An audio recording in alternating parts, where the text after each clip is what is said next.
عزیز طلباء و طالبات، ہمارے آج کے لیکچر کا موضوع ہے اردو میں شخصی مرثیہ ایک جائزہ۔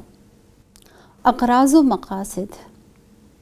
شخصی مرثیے اور مذہبی مرثیے کی مماثلتوں اور مغایرت سے واقف کرانا، اردو میں شخصی مرثیے کی اہمیت سے متعارف کرانا، اردو میں شخصی مرثیے کی روایت کا جائزہ پیش کرنا، اردو کے اہم شخصی مرثیوں کا تعارف پیش کرنا، اردو میں شخصی مرثیے کے مختلف حیاتی تجربات سے واقف کرانا، اردو میں مرثیہ نگاری کے ذکر کے ساتھ ہی ذہن میں انیس و دبیر کی شخصیات ابھرتی ہیں، جنہوں نے اپنے بے پناہ زور تخیل اور جدت طبع سے مرثیہ کے فن کو بام عروج پر پہنچایا، گو کہ ان کے بعد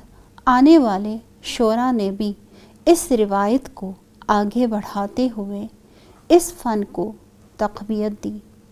تاہم یہ بھی حقیقت ہے کہ جوش اور وحید اختر کے بعد اردو میں مرثیہ نگاری کے فن کے ارتقاء کی رفتار مدھم پڑنا شروع ہوئی۔ مرثیہ کے ساتھ ہی جو دوسرا تصور ابھرتا ہے وہ ہے میدان کربلا میں شہادت امام حسین رضی اللہ عنہ کا جاں گسل سانحہ۔ واقعتاً اردو کا تقریباً تمام رسائی ادب کربلائی مرثیوں پر مشتمل ہے۔ شخصی مرثیوں کی طرف ہمارے شعراء کرام کی نظر التفات بہت کم رہی۔ اردو میں شخصی مرثیے جتنے لکھے گئے ہیں انہیں بآسانی انگلیوں پر گنا جا سکتا ہے۔ غالب نے مرثیہ عارف لکھ کر شخصی مرثیوں کی داغ بیل ڈالی، لیکن حالی وہ پہلے شاعر اور نقاد ہیں جنہوں نے سب سے پہلے نہ صرف اس کمی کو شدت سے محسوس کیا بلکہ ان کا کہنا تھا کہ مرثیہ کی صنف کو صرف سان کربلا تک محدود رکھنا مناسب نہیں۔ ایسے اشخاص کی وفات پر بھی مرثیے لکھے جا سکتے ہیں اور لکھے جانے چاہیے جن سے ہمیں غایت درجے کی الفت اور محبت ہو اور جن کے انتقال سے ہمیں فی الواقع شدید صدمہ پہنچا ہو، وہ ہمارے عزیز و اقارب ہوں یا قوم و ملت کے رہنما۔ ہر کسی کی وفات پر اس کے محابت و محاسن اور خدمات بیان کر کے اپنے غم و اندوہ اور ذہنی صدمے کا اظہار کرتے ہوئے نوحے لکھ کر ہمارے رسائی ادب میں وسعت پیدا کرنی چاہیے۔ اس طرح سے غالب کے مرثیہ عارف کے بعد خود حالی نے مرثیہ غالب لکھا، پھر اقبال نے مرثیہ داغ اور اس کے بعد صفی لکھنوی نے حالی کا مرثیہ لکھ کر اس روایت کو آگے بڑھایا۔ نام نیک رفتگاں ضائع مکن، نام نیک رفتگاں ضائع مکن، تاہ مانند نام نیک برقرار۔ شخصی مرثیہ میں ہم کسی سیاسی، سماجی، نسبتی اہم شخصیات کی وفات پر ان کی تعریف و توصیف بیان کرتے ہیں اور ان سے اپنی قربت و محبت کا اظہار کرتے ہیں۔ آغا مرزا محمود لکھتے ہیں، وہ مرثیے جو مختلف مشاہیر قوم یا کسی عزیز کی موت پر لکھے جاتے ہیں انہیں شخصی مرثیہ کہتے ہیں۔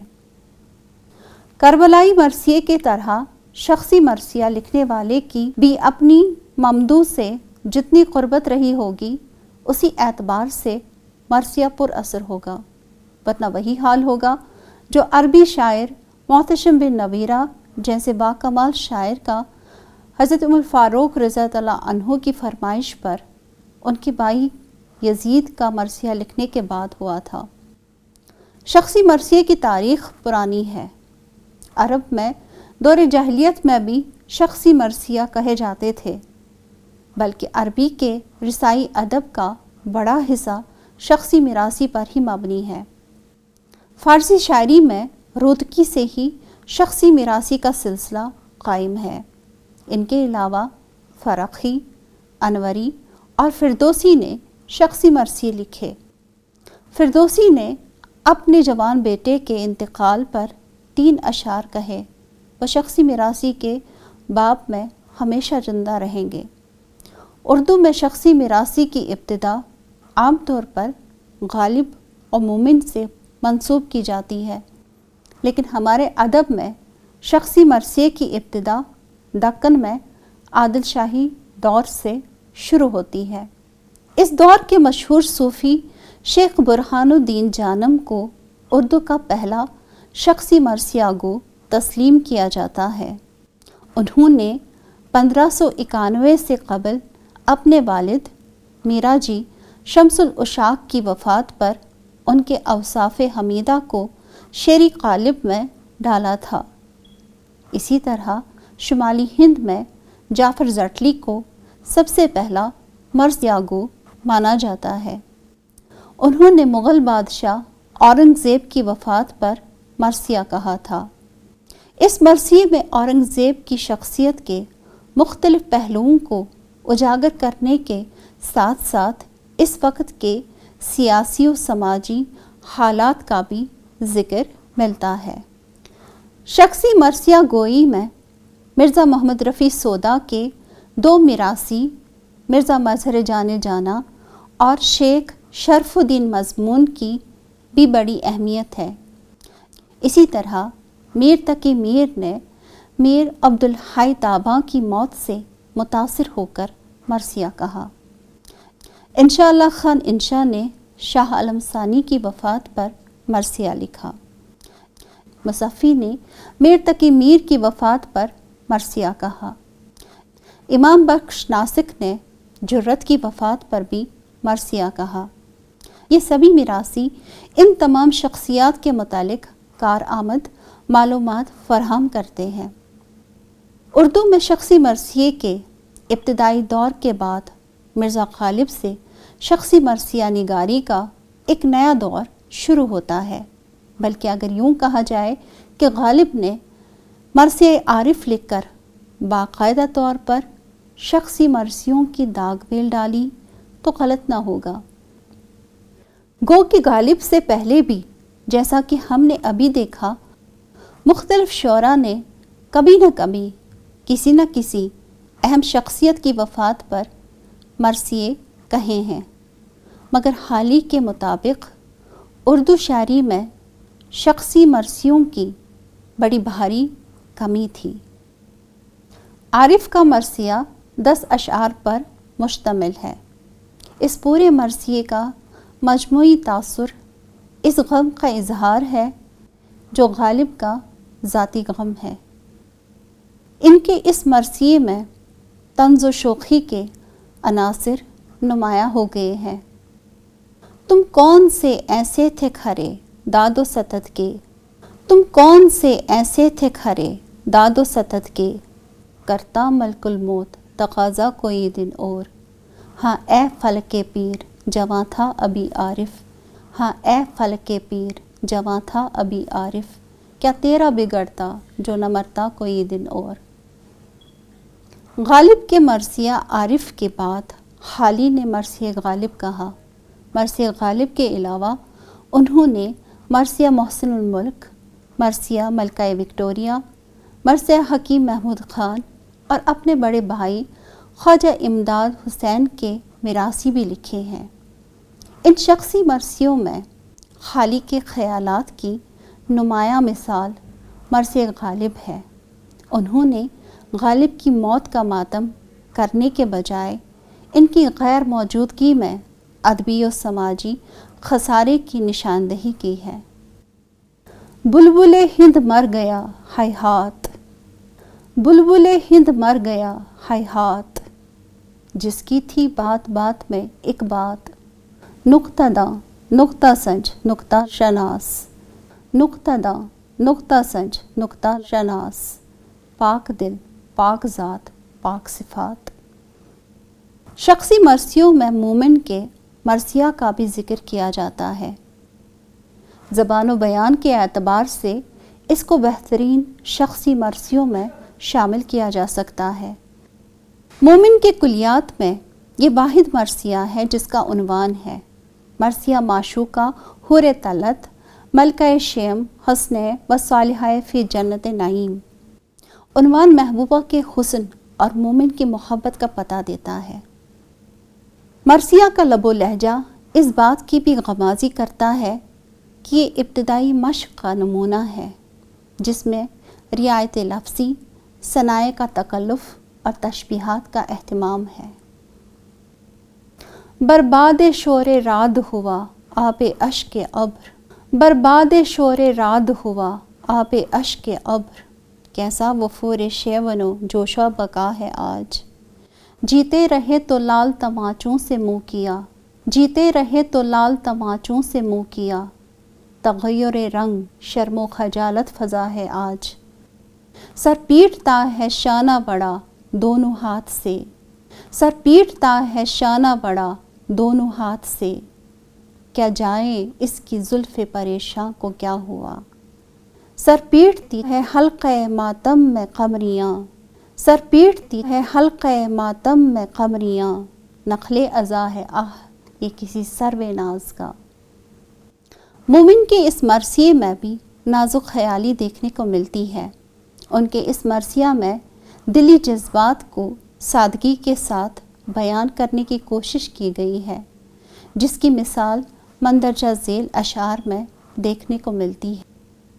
دل کی طرح سے یہ بھی چلی جاں کو کیا ہوا، دل کی طرح سے یہ بھی چلی جاں کو کیا ہوا، دم میں نہیں ہے دم میرے جانا کو کیا ہوا، دل میں شکن ہے زلف مسلسل کدھر گئی، دل میں شکن ہے زلف مسلسل کدھر گئی، برہم ہے حال کاکل پیچاں کو کیا ہوا، ناداں دل کو مرگ کا اب تک یقین نہیں، ناداں دل کو مرگ کا اب تک یقین نہیں، اللہ کیا گماں تھا عمر دراز کا، یا جوش غم میں موت سے بدتر ہے زندگی، یا جوش غم میں موت سے بدتر ہے زندگی، آپ آ کے دیکھ جائیے باور اگر نہیں۔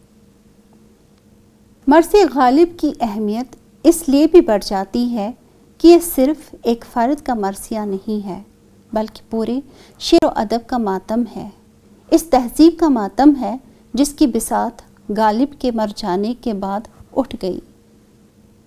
اس کے مرنے سے مر گئی دلی، اس کے مرنے سے مر گئی دلی، خواجہ نوشا تھا اور شہر برات۔ غالب کی موت کا صدمہ حالی کے لیے جانکا تھا، یہی سبب ہے کہ اکثر جگہ شدت جذبات پر وہ قابو نہیں پا سکے ہیں۔ دل مزدر کو کون دے تسکین، دل مزدر کو کون دے تسکین، ماتم یار غم گسار ہے آج، تلخی غم کہیں نہیں جاتی، تلخی غم کہیں نہیں جاتی، جام شیریں بھی ناگوار ہے آج۔ شاعر کے دل کی واردات دوسروں کے دل کو اسی طرح چھو جاتی ہے۔ لوگ کچھ پوچھنے کو آئے ہیں، لوگ کچھ پوچھنے کو آئے ہیں، اہل میت جنازہ ٹھہرائیں، لائیں گے پھر کہاں سے غالب کو، لائیں گے پھر کہاں سے غالب کو، سوئے مدفن ابھی نہ لے جائیں۔ اس مرثیے کی بنیادی خصوصیات کچھ یوں ہیں۔ غالب کی شخصیت واضح انداز میں سامنے آتی ہے۔ سادگی نے شعریت کو کہیں مجروح نہیں ہونے دیا، صداقت مبالغہ سے دامن بچا کر نکل گئی ہے، تشبیہوں اور استعاروں نے شعر میں حسن پیدا کیا ہے، الفاظ کے انتخاب نے اشعار میں موسیقی کی کیفیت پیدا کر دی ہے۔ اس مرثیے نے مستقبل کے شخصی مرثیوں کے لیے راستے صاف کر دیے۔ علامہ اقبال نے بھی ایک مرثیہ لکھا ہے جو کافی مشہور و معروف ہوا۔ علامہ اقبال نے یہ مرثیہ والدہ مرحومہ کی یاد میں لکھا۔ یہ مرثیہ کئی اعتبار سے اہمیت کا حامل ہے۔ والدہ مرحومہ کی یاد میں کی ایک حیثیت وہ ہے جس کا تعلق اقبال کی ذات سے ہے، اور دوسری حیثیت یہ کہ یہ تصور ایک علامت بن کر ابھرتا ہے۔ ان دونوں جذبات کا امتزاج اس مرثیے میں بڑی خوبی سے ملتا ہے۔ جذبات نگاری کی دلکش تصویر ان اشعار میں موجود ہے۔ کس کو ہوگا اب وطن میں آہ میرا انتظار، کس کو ہوگا اب وطن میں آہ میرا انتظار، کون میرا خط نہ آنے سے رہے گا بے قرار، خاک مرکز پر تیری لے کر یہ فریاد آؤں گا، خاک مرکز پر تیری لے کر یہ فریاد آؤں گا، اب دعائے نیم شب میں کس کو میں یاد آؤں گا، تربیت سے تیری میں انجم کا ہم قسمت ہوا، تربیت سے تیری میں انجم کا ہم قسمت ہوا، گر میرے اجداد کا سرمایہ عزت ہوا، عمر بھر تیری محبت میری خدمت گر رہی، عمر بھر تیری محبت میری خدمت گر رہی، میں تیری خدمت کے قابل جب ہوا تو چل بسی۔ اور اس مرثیے کا اختتام اس شعر پر ہوتا ہے: آسماں تیری لحد پر شبنم افشانی کرے، آسماں تیری لحد پر شبنم افشانی کرے، سبزہ نو رستہ اس گھر کی نگہبانی کرے۔ اس مرثیے میں یہ بات قابل غور ہے کہ اقبال نے اپنے ذاتی غم اور جذبات کو صرف ایک بند تک محدود رکھا ہے۔ باقی بند میں انہوں نے فلسفہ غم کی وضاحت کی ہے یا موت کی حقیقت سمجھانے کی کوشش کی ہے، لیکن ان دونوں تصورات کا محور ماں کی ذات رہی ہے، اور اس تصور کو اس انداز سے آفاقیت بخشتے ہیں کہ والدہ کی ذات گم کردہ منزل کے لیے رہنما اور عالم روزگار کے مارے ہوں کے لیے سپر بن جاتی ہے۔ یہ ایک حقیقت ہے کہ صرف ماں کی ذات ہے جس میں خدا نے اپنی صفات کا بڑا حصہ رکھا ہوا ہے۔ حیرتی ہوں میں تیری تصویر کے اعجاز کا، حیرتی ہوں میں تیری تصویر کے اعجاز کا، رخ بدل ڈالا ہے جس نے وقت کی پرواز کا۔ مختصر یہ کہ اقبال نے مرثیہ کو بھی اپنے مخصوص فکر و فن سے ایک نئی روح عطا کی، جس میں غم و آلام کا سطحی تصور ایک صحت مند اور رجائی فنی شکل میں بدل گیا۔ اردو مرثیہ کے ذریعے اقبال نے تزکیہ نفس اور اصلاح حیات کا کام لیا ہے۔ متذکرہ شعراء کے علاوہ اکبر الہ آبادی نے اپنے نوعمر بیٹے ہاشم کی موت پر مرثیہ کہا۔ چکبست نے نشتر یاس کے نام سے اپنے عزیز دوست پنڈت تیج ناتھ نارائن کی وفات پر مرثیہ لکھا۔ انہوں نے سیاسی رہنما گوپال کرشن گوکھلے، بال گنگادھر تلک اور اپنے استاد بشن نارائن کی وفات پر بھی مرثیے لکھے۔ ایسی مثالوں کی ہمارے رسائی ادب میں ایک طویل فہرست ہے۔ اس فہرست سے قطع نظر شخصی مرثیہ گویوں نے ممدوح کی شخصیت کے روشن پہلو، اس سے اپنی محبت اور انسیت، سماجی اور معاشرتی سطح پر ان کی اہمیت اور ان سے بچھڑنے کا غم بیان کیا ہے۔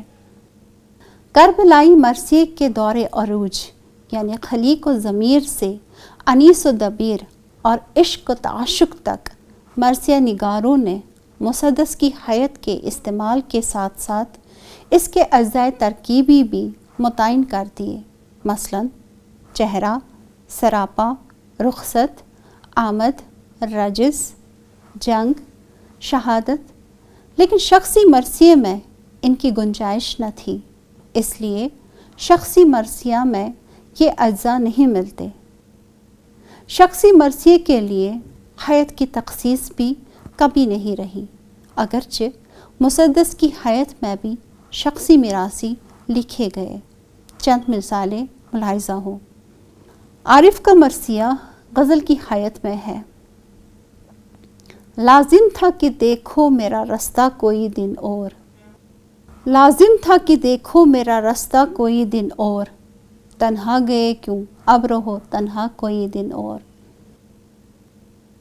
مومن نے اپنی محبوبہ کا مرثیہ ترکیب بند کی حیت میں لکھا، خمیازہ عیش کا میرا دل کھینچتا ہے، خمیازہ عیش کا میرا دل کھینچتا ہے، آج آگوش رشک حلقہ اہل عزا ہے، برباد شور رعد ہوا، برباد شور رعد ہوا، آب عشق ابر کیسا وفور شیون و جوش و بقا ہے، آج مرنا یہ کس کا جان سے بیزار کر گیا، مرنا یہ کس کا جان سے بیزار کر گیا، ماتم میں مر رہا ہوں میں یہ کون مر گیا۔ مرثیہ سر سید احمد خان جو غزل کی حیت میں ہے۔ تمہیں کون ڈھونڈتی رہتی ہیں آنکھیں اب علی گڑھ میں، تمہیں کون ڈھونڈتی رہتی ہیں آنکھیں اب علی گڑھ میں، اور اس پر یہ تماشا ہر طرف اور جا بجا تم ہو۔ محمد علی جوہر۔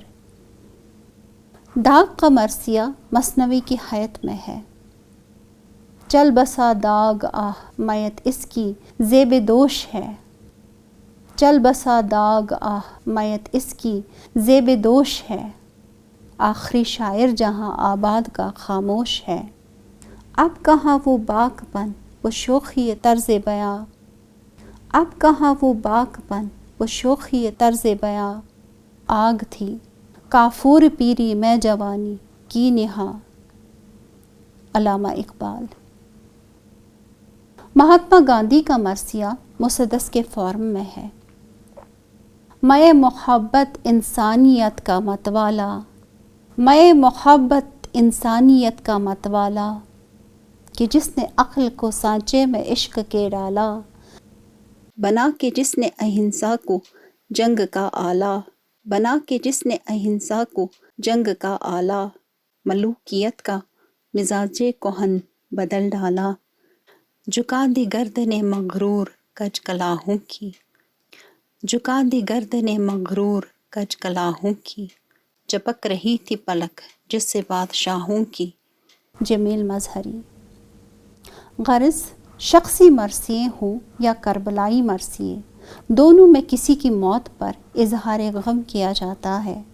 ان میں کربلائی مرثیے کا تعلق واقعہ کربلا سے ہے، جس کا موضوع اور مقصد مذہبی اور آفاقی ہے، اور جو اظہار غم کے ساتھ حق کا پرچم اٹھانے کا درس دیتا ہے، جبکہ شخصی مرثیے میں مرثیہ نگار کسی عزیز، رہنما یا بڑی سماجی شخصیت کی موت پر اپنے تاثرات بیان کرتا ہے۔ عزیز طالبہ و طالبات، امید ہے کہ آج کے اس لیکچر سے بڑی حد تک آپ نے استفادہ کیا ہوگا۔